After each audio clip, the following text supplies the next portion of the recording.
हरे कृष्ण। भगवत नाम की महिमा में आप सबका स्वागत है। माता के अलग अलग रूप और अलग अलग रूप के अलग अलग नाम हैं। प्रत्येक नाम का एक स्वतंत्र महत्व है, स्वतंत्र विशेषता है। उसी के अंतर्गत आज हम माता के दूसरे स्वरूप माता ब्रह्मचारिणी के बारे में बात करेंगे। यहाँ पर मैं एक बात और बताना चाहती हूँ कि माता के जो स्वरूप हैं, इन स्वरूपों का प्रभाव जब हम इसका जप करते हैं, इनके नाम का स्मरण करते हैं, तब हमारे जो चक्र हैं उन चक्रों पर भी उसका असर होता है या उसका प्रभाव होता है। जैसे माता शैलपुत्री के नाम के जप का जब हम नामस्मरण करते हैं तो उसका प्रभाव हमारे मूलाधार चक्र पर होता है। और मूलाधार चक्र जो है वो मूलाधार चक्र का जो विशेष महत्व है वो हमारी जीवन की नींव और आत्मा का संतुलन बताता है। जहाँ पर कुंडलिनी ऊर्जा का जागृत होना शुरू हो जाता है, तो माता की पूजा के साधना से या माता का नामस्मरण करने से जो व्यक्ति नाम लेकर और संकल्प करके साधना करते हैं, उनके लिए ये विशेष प्रभाव होता है कि उनका जो अस्तित्व है, भौतिक अस्तित्व और जीवन की नींव आत्म संतुलन, जहाँ से जो ये ऊर्जा जागृत होती है,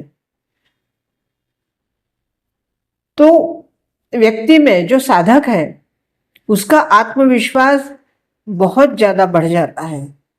वैसे नॉर्मल हम देखें तो हर व्यक्ति में आत्मविश्वास होता है, परंतु जब हम कोई साधना करते हैं या जब हम कोई संकल्प करके जब साधना विशेष करके करते हैं तो उसका आत्मविश्वास बहुत अधिक हो जाता है, जो कि वो उसके व्यवहार में दिखाई देता है।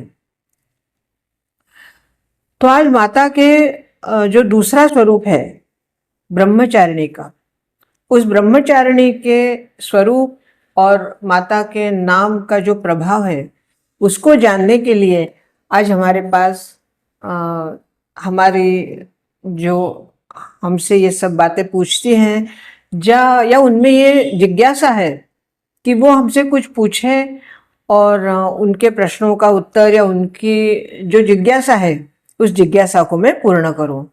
तो आज उन्होंने मुझसे कहा है कि भाई आज उन्हें माता ब्रह्मचारिणी के बारे में कुछ जानना है, तो देखते हैं उनके मन में और क्या क्या अभिलाषा है। हरे कृष्णा। हरे कृष्णा। मैडम ने जैसा बताया था, हाँ, कि माता ब्रह्मचारिणी के बारे में भगवत नामक महिमा के चैनल पे मुझे जानकारी चाहिए। उनके महिमा क्या है, उनके स्तोत्र क्या है, उनकी आराधना हमें कैसे करनी चाहिए। ओके। तो आप विस्तार से हमें बताइए कि हमें कैसे करना चाहिए। ठीक है, आपकी जिज्ञासा देखकर मुझे भी अच्छा लग रहा है कि कोई ऐसा है कि भाई जिसको ये जानना की इच्छा है कि भाई माता रानी के 9 रूप क्या होते हैं या 9 रूपों का स्वरूप क्या है, उनके नाम क्या है। तो जैसे हमने पहले वीडियो में बताया माता शैलपुत्री के बारे में, तो उनका ही दूसरा रूप मतलब नवदुर्गा या नवरात्र के दूसरे दिन की जो पूजन होता है वो माता ब्रह्मचारिणी का होता है। तो दूसरे दिन पूजी जाने वाली माता ब्रह्मचारिणी। अब ये जैसे शैलपुत्री के नाम से हम संदर्भ समझ सकते हैं। शैल मतलब पर्वत और पुत्री, तो उसमें जो जड़त्व है, स्थिरता है, वैसे ही ब्रह्मचारिणी इस शब्द से ही हमें समझ में आ जाता है कि ब्रह्म और चारिणी। तो ब्रह्म का अर्थ होता है तपस्या और चारिणी मतलब आचरण करने वाली। तो ब्रह्मचारिणी मतलब ब्रह्म का आचरण करने वाली। अब यहाँ पे ये प्रश्न आता है कि क्या माता रानी ब्रह्मचारिणी है तो क्या वो ब्रह्म का आचरण नहीं करती? लेकिन ऐसा नहीं है।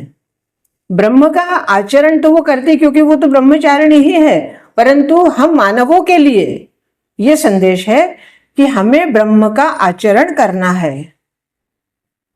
तो ये उसका ये अर्थ नहीं होता कि माँ ब्रह्मचारिणी तो माँ ब्रह्म का आचरण करे या माँ ब्रह्मचारिणी उसका आचरण करती है।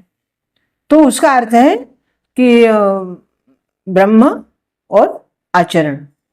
अब इसका जो हमारे साथ इसका संबंध क्या होता है कि कहीं ना कहीं ये माताओं का जो स्वरूप है, 9 स्वरूप हैं, ये हमारे शरीर में जो चक्र हैं उनसे संबंधित होते हैं। तो जैसे मैंने अभी थोड़ी देर पहले बताया है कि शैलपुत्री का जो संबंध है वो मूलाधार चक्र के साथ होता है। अब माता ब्रह्मचारिणी का जो संबंध है वो स्वाधिष्ठान चक्र के साथ होता है। अब स्वाधिष्ठान चक्र का संबंध या उसका प्रभाव क्या है? क्योंकि जब तपस्या और आचरण हम ब्रह्म के अनुसार करेंगे तो निश्चित ही उसकी वजह से हमारे जीवन में ज्ञान और विद्या, ब्रह्मत्व और उससे भी ज्यादा आता है आत्मविश्वास। तो आत्मविश्वास, और जब हम आत्मविश्वास के साथ कोई नाम लेते हैं, जैसे ब्रह्मचारिणी का हम नाम लेंगे, तो उसके साथ साथ हमारे मन में तपस्या करने की भावना जागृत होगी कि हम कुछ तपस्या करें। अब तपस्या किस लिए करना है? कई लोग कहते हैं कि तपस्या करना है तो कुछ प्राप्त करने के लिए। तो तपस्या भौतिक साधनों को प्राप्त करने के लिए अगर आप करोगे तो वो एक तरह से लगेगा कि हमारे मनुष्य जीवन मिलने के बाद भी हम इस भौतिक साधनों के पीछे भाग रहे हैं। तो यहाँ ब्रह्मचारिणी का जो हमारे जीवन के लिए सबसे बड़ा अर्थ होता है कि जो हमारी आत्म उद्धार है, भौतिक साधनों के लिए नहीं, हमारी आत्मा को ब्रह्म तक ले जाने के लिए तपस्या कर रहे हैं, ताकि हमारे इस जीवन से हमें मोक्ष मिले। तो तपस्या इसलिए नहीं करनी कि मुझे ये चाहिए वो चाहिए या इस काम के लिए नहीं करना है। फिर इसका प्रभाव एक और भी होता है कि जब आप भौतिक साधना की इच्छा से करते हैं तो आप में रचनात्मकता जागृत हो जाती है, क्रिएशन जिसको बोलते हैं। हम क्रिएशन करने की तरफ आकृष्ट हो जाते हैं कि हमें कुछ क्रिएशन करना है। दूसरा, इस ब्रह्मचारिणी का संबंध ग्रहों की तरफ से अगर हम देखें तो मंगल की तरफ आता है, क्योंकि साहस होना चाहिए। भाई तपस्या करने के लिए साहस की आवश्यकता होती है। अगर आपको एक आसन में 2 घंटे 3 घंटे बैठने की आपकी क्षमता नहीं है तो आप तपस्या नहीं कर सकते। जप करना अलग बात है, नामस्मरण करना अलग बात है, तप करना अलग बात है। हाँ, आपको अगर सिर्फ नाम ही लेना है, जैसे ये मेरे चैनल का नाम है भगवत नाम, तो नाम ही अगर लेना है उसके लिए कोई बंधन है ही नहीं। लेकिन यहाँ हम नव दुर्गा का जो रूप प्रस्तुत कर रहे हैं तो उसमें ब्रह्मचारिणी का मूल है कि आत्मविश्वास और तपश्चर्या। तो अगर भौतिक साधन के लिए भी आपको तप करना है या नामस्मरण करना है, तब भी उसके लिए भी आपको साहस तो चाहिए। अगर आप नाम भी ले रहे हैं तो आपके मन में ये भावना है कि मुझे कुछ भौतिक साधन की इच्छा है, उसके लिए मैं नाम ले रही हूं, तो आपको साहस तो चाहिए ना। तो ब्रह्मचारिणी माता जो है वो हमें साहस देती है। और एक और बात इसके साथ मैं कहना चाहूंगी कि जिनकी कुंडली में मांगलिक दोष होता है, अगर ऐसे कन्या या पुत्र, ऐसा मतलब वर या वधु जो भी है जिनके विवाह नहीं हुआ है, वो अगर ब्रह्मचारिणी माता का जप करे या उनकी साधना करे, उनकी उपासना करे, तो उनके मंगल दोष का जो प्रभाव है वो कुछ, यहाँ तक कि मैं कहूँ 60% तक उसका प्रभाव कम हो जाता है और उनके विवाह में जो अड़चन है वो दूर हो जाती है। कृपया करके आप हमें बता सकते हैं कि उनका मंत्र क्या है जो हम कर सकते हैं? मांगलिक दोष हो उसके लिए मंत्र वगैरह कुछ है या नहीं? हाँ, देखो, मंत्र तो हर माता मतलब प्रत्येक देवी देवता का है, लेकिन अब यहाँ पे ये है कि जो व्यक्ति जो भी मेरे वीडियो देख रहे होंगे, सुन रहे होंगे, उनसे मैं ये कहना चाहती हूँ कि अगर किसी को मांगलिक दोष है तो मैं यहाँ पे उस मंत्र को प्रकट नहीं कर सकती। जी तो वो मेरा व्हाट्सएप नंबर यहाँ पे स्क्रॉल हो जाएगा, तो आप उसमें आप देखकर मुझे व्हाट्सएप पे लिखिए, मैं आपको व्हाट्सएप पे वो मंत्र लिख, क्योंकि कई मंत्र ऐसे होते हैं जो बीज मंत्र होते हैं।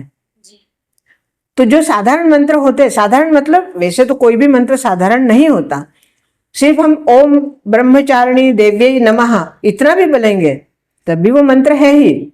लेकिन आपने जो अभी क्वेश्चन पूछा कि मांगलिक दोष के लिए, जी तो उसके लिए एक अलग से मंत्र है, वो मैं यहाँ पे नहीं बता पाऊंगी। आप मुझे व्हाट्सएप पे लिखिए, मैं आपको व्हाट्सएप पे वो मंत्र दे दूंगी। दूसरा, इनके नाम से, नामस्मरण से बहुत ही विपुल मात्रा में हमें एक चीज मिलती है, और जो हमारे मनुष्य जीवन के लिए अत्यंत आवश्यक है और हर व्यक्ति के लिए आवश्यक है। वो क्या है? शांतता। यानी हमें ये ब्रह्मचारिणी माता से हमें शांति प्राप्त हो। बहुत शांति, मतलब जो व्यक्ति कई बार से भागम भाग में रहता है, घबराहट में रहता है, या डर बना रहता है, या किसी भी तरह वो काम करने में उसमें आत्मविश्वास नहीं होता, या मन अस्थिर रहता है, मन में शांति नहीं है। कई लोगों के पास ऐसा भी होता है कि धन संपदा की कोई कमी नहीं है, किसी भी बात की कमी नहीं है, लेकिन फिर भी शांत नहीं है, उनके मन में, उनके जीवन में शांति नहीं है। तो शांति ऐसी ऐसा घटक है, ऐसी भावना है जो हमारे मन में अगर आ जाए या हमारे जीवन में आ जाए तो वो ब्रह्मचारिणी माता से मिलती है। एक और बात, इसी ब्रह्मचारी, क्योंकि तपस्या की देवी है, तो इसके लिए अगर जो विद्यार्थी हैं, शिक्षा प्राप्त कर रहे हैं, और जैसे बहुत छोटे बच्चे हैं वो नहीं कर सकते, लेकिन जो थोड़े बड़े हो जाते हैं, जो समझदार हैं, कॉलेज में जा रहे हैं या उच्च शिक्षण ले रहे हैं, वो अगर ब्रह्मचारिणी माता के नाम का जप करें तो उनको विद्या अध्ययन बहुत अच्छी तरह से उनको होगा और उनका यश भी उनको मिलेगा, क्योंकि ये ज्ञान की भी देवी है। तो हमें ज्ञान, क्योंकि ब्रह्मचारिणी का नाम में ही सब कुछ आ जाता है। तो जो ब्रह्म का आचरण करेंगे, जो तप करेंगे, जो नामस्मरण करेंगे, उनको यह सब कुछ मिलेगा। ठीक है? आपकी जिज्ञासा के अनुसार मैंने आपको जो मुझे ज्ञात है वो मैंने बताया है, और कल हम लेने वाले हैं माता का तीसरा रूप। ठीक है? हरे कृष्ण, हरे कृष्ण।